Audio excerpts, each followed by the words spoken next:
How to identify different dog worms. There are many different types of worms that can infect dogs. Those of most concern are roundworms, tapeworms, heartworms, hook, and whipworms. Whilst each type of worm has a slightly different life cycle, the dog's symptoms can be consistent with different types of worm infections. Thus, it is not possible to determine what sort of worm your dog has based on symptoms alone, and tests may be necessary. However, knowing the general symptoms, risks, and characteristics of different types of worms can help you treat and care for your canine friend. Identifying a worm infection. Be aware of risk factors for specific types of worms. Because worms can look very similar, one of the best ways to identify the type of parasite that is plaguing your dog is to understand the environmental or situational factors that most lead to each type of worms.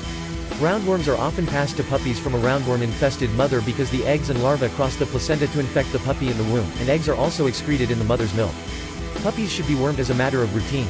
Tapeworms are caused by a dog's eating vermin already infected with tapeworm, or from fleas that contain tapeworm eggs. Thus, hunting dogs or dogs with a flea infestation are likely to pick up tapeworms. Hookworms and whipworms thrive in damp soil, and the dogs most at risk are those kept on grass runs, especially in warm, humid conditions. These infections are more common in kenneled dogs that have access to communal grassy runs. Heartworm is spread by insects such as mosquitoes and is therefore endemic in certain areas where insects are more common. High-risk areas include the southeastern and midwestern United States and along the Atlantic coast. Lungworm is becoming more prevalent and is spread via fox feces, slugs, and snails. Contact with any of these is considered a risk factor.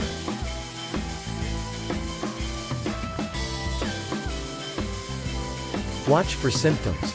Many of the symptoms of worm infections are general and nonspecific.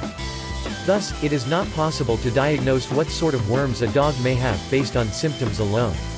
However, signs in a dog that has not been wormed recently should raise suspicion of worm infection and trigger an investigation into what sort of parasite is present.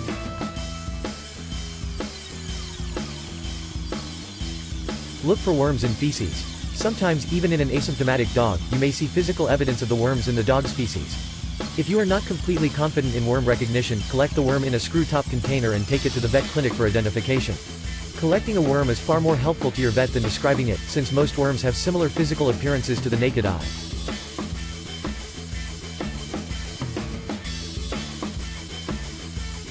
Identify gastrointestinal signs. Although life cycles vary, all worms will at some point travel through the gut. If the numbers are low, then the dog may not show any signs. However, when larger numbers colonize the bowel, they can cause irritation to the lining, which results in symptoms such as sickness, diarrhea, sometimes with mucus and/or blood, poor appetite and weight loss.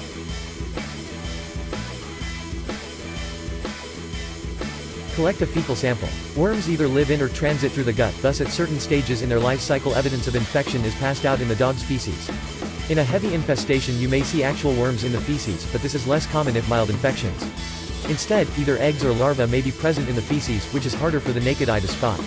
Scoop a sample of feces with a popsicle stick or a disposable spoon and place it in a clean, screw-top container that has a tight-fitting lid. Your vet can provide you with a container specific for this purpose. If you don't have anything appropriate, store the sample below 30 degrees Celsius and drop it off at the vet clinic when you can. The sample does not have to be especially fresh to have evidence of worms. If your vet asks for a pooled sample, you will take samples from the dog's stool once daily for 3 days in a row, placing them in the same collection container. This may be necessary for a suspected false negative result. The pooled sample reduces the risk of unreliable results. The vet may run the fecal analysis, which involves examining a smear of feces under the microscope to look for worm eggs or larvae, or she may send it to an outside lab for assessment. Ask your dog's vet for a blood test. Some worms that cause serious illness, such as lungworm or heartworm, can be diagnosed on a blood test. The veterinarian draws a small volume, 1 to 2 milliliters, from the pet to obtain as the test sample. A variety of tests are available, but in practice an ELISA test is most common. The test looks for the presence of antibodies to the heartworm and causes a color change if positive. Most veterinarians in high-risk areas for heartworm require a yearly test as part of the dog's physical checkup before renewing or prescribing a monthly preventative treatment.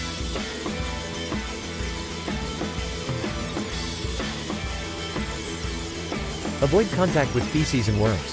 Some worms, such as roundworms, can be transferred from dogs to humans. Young children who become infected with roundworms may experience damage to their eyesight. Worms or feces infected with worms should be removed from children's play areas. Infected feces should be handled or collected with gloves. Always wash your hands thoroughly with soap and water after handling animal feces.